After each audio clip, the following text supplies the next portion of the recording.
लगा सरकार में दाग, चलाऊं कैसे, छुपाऊं कैसे।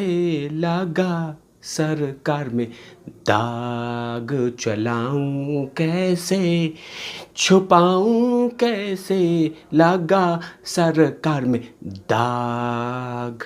नमस्कार, आप देख रहे हैं तिवारी भाई, मैं हूँ वेद प्रकाश। लगा सरकार में दाग, चलाऊं कैसे, छुपाऊं कैसे। लगा सरकार में दाग। महाराष्ट्र सरकार में जो दाग लगा है उसमें अब लग रहा है कि चलाऊं कैसे, छुपाऊं कैसे।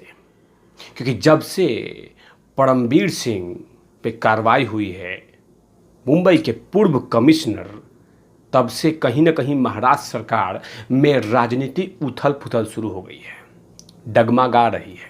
कभी ये बोल रहे हैं कि क्यों किया, कभी ये बोल रहे हैं क्यों किया, और कहीं ना कहीं सरकार हिलकोरे मार रही है। जैसे मुंबई के बगल में समुद्र है और समुद्र के बीच में महाराष्ट्र सरकार नाव में सवार है और वो हिलकोरे मार रही है कि कभी भी नाव पलट सकती है और वो कभी भी सरकार पलट सकती है।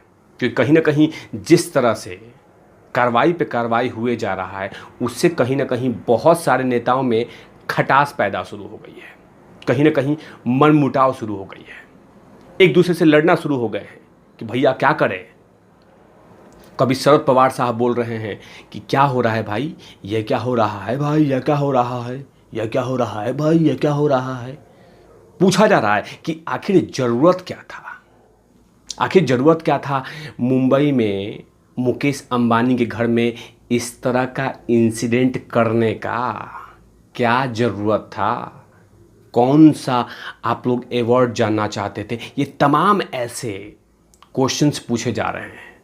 और कहीं ना कहीं जब से पूर्व कमिश्नर, सुपर कॉप, अपने आप को विश्व के नंबर 1 आईपीएस ऑफिसर समझने वाले परमबीर सिंह जब से गए हैं, कहीं ना कहीं महाराष्ट्र सरकार बैकफुट पे है।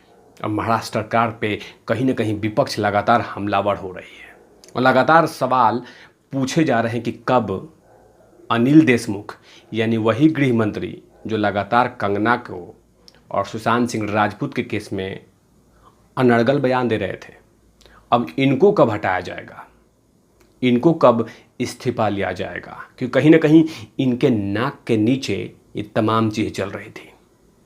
क्योंकि मुकेश अंबानी के घर के सामने में स्कॉर्पियो प्लांट करना ऐसे नहीं हो सकता।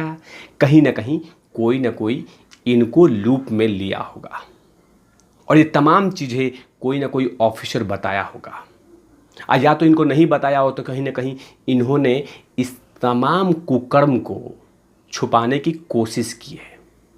कोशिश की है, उसी का नतीजा है कि परमबीर सिंह नप गए, चले गए, विदाई हो गई।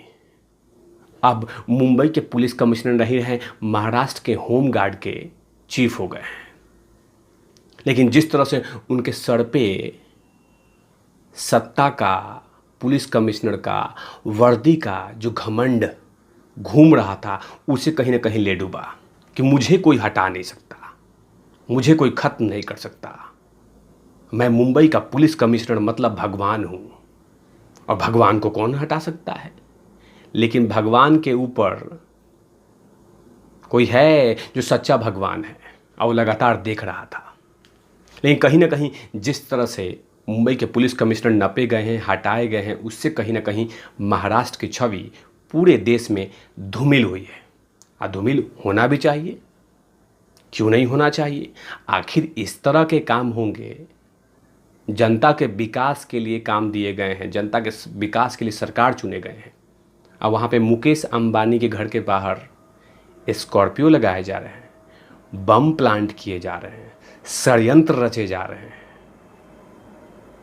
लूटपाट किए जा रहे हैं, षड्यंत्र पे षड्यंत्र रची जा रही है। तो कहाँ से चलेगी सरकार, कहाँ से चलेगी सरकार। ये तमाम ऐसे चीज़ें चल रही है। लेकिन याद रखिए, जो लोग ये समझ रहे थे कि महाराष्ट्र सरकार को कोई डुला नहीं सकता, महाराष्ट्र को कोई हिला नहीं सकता, महाराष्ट्र सरकार पे सवाल कोई नहीं खड़ा कर सकता, लेकिन सवाल तो खड़ा हुआ भगवान ने सवाल किए, क्योंकि देर है अंधेर नहीं। और जिस तरह से लगातार बहुत सारे इंसिडेंट में लगातार महाराष्ट्र सरकार उन तमाम मुद्दों पे चुपचाप थी और जो सवाल पूछ रहे थे उनको गिरफ्तारियां हो रही थी, उनको परेशान किया जाता था, उनका मुंह बंद कराया जाता था। लेकिन कहीं ना कहीं अब महाराष्ट्र सरकार का ही मुंह बंद हो गया है। महाराष्ट्र सरकार चुपचाप हो गई है। महाराष्ट्र सरकार मुंह में दही जमा चुकी है। जब से मुंबई में मुकेश अंबानी के घर में और घर के बाहर जो प्लांट किए गए हैं, उसका कहीं ना कहीं जवाब देना भारी पड़ रहा है कि आखिर ऐसी ज़रूरत क्या आन पड़ी, क्या ज़रूरत था, क्यों किया गया, आखिर ऐसी ज़रूरत क्या थी, क्यों उनको घर के सामने में टारगेट किया गया, इसके पीछे का खेल क्या है। ये तमाम चीज़ें कहीं ना कहीं ये देश की जनता पूछ रही है, महाराष्ट्र की जनता पूछ रही है कि आखिर ऐसा ज़रूरत क्या आन पड़ी कि यही सब कुकर्म करने का समय आ गया। महाराष्ट्र की जनता ने डेवलपमेंट के लिए सरकार बनवाई थी, लेकिन कहीं ना कहीं सत्ता का अहंकार ने सब कुछ धीरे धीरे डुबा रहा है और जनता के सामने में छवि धूमिल हो रही है। और सिर्फ एक ही नहीं, मुद्दे बहुत हैं। पालघर साधु, सुशांत सिंह राजपूत, दिशा साल्यान, अर्णव गोस्वामी, कंगना रनौत, मनसुख हिरेन, बहुत सारे ऐसी चीज़ें हैं इस पर लगातार सवाल पूछे जा रहे हैं और देश की जनता पूछ रही है। तो कहीं ना कहीं मैंने तभी कहा है, लगा सरकार में दाग, छुपाऊं कैसे, चलाऊं कैसे, बचाऊं कैसे। लेकिन लगता है कि सरकार बचने वाली नहीं है, क्योंकि कहीं ना कहीं तीन पहिए पे जो चल रही थी सरकार, उसमें से 2 पहिया डामाडोल हो रहा है। कांग्रेस और एनसीपी, एक सोनिया चाची की सरकार और एक शरद चचा का सरकार, ये दोनों पहियों के सरकार पे शिवसेना की सरकार चल रही है। कहीं ना कहीं ये तमाम दोनों पहिए अगर टूट गए, दोनों पहियों में से एक पहिया निकल गया, तो सरकार गिरना तय है, अच्छी छालेदर तय है। क्योंकि बाकी मुद्दों पे इन लोगों ने जो कुछ किया वो जनता देखती रह गई, लेकिन मुकेश अंबानी के घर के सामने में जो टारगेट किया गया वो कहीं ना कहीं इनको धीरे धीरे डुबो रहा है। और अभी तो सचिन वांझे ने पूरी तरह से मुंह नहीं खोला है, धीरे धीरे मुंह खोल रहे हैं। जैसे जैसे मुंह खोल रहे हैं वैसे वैसे नई नई कहानियाँ रची जा रही है, नई नई कहानियाँ आ रही है और देश की जनता देख रही है कि भाई ये पुलिस वाला था कि वर्दी वाला गुंडा गुंडा गुंडा। तो देखते हैं कि एनआईए सचिन वांझे को कितना चार्ज करती है और कितने उसमें से वोल्टेज निकलता है।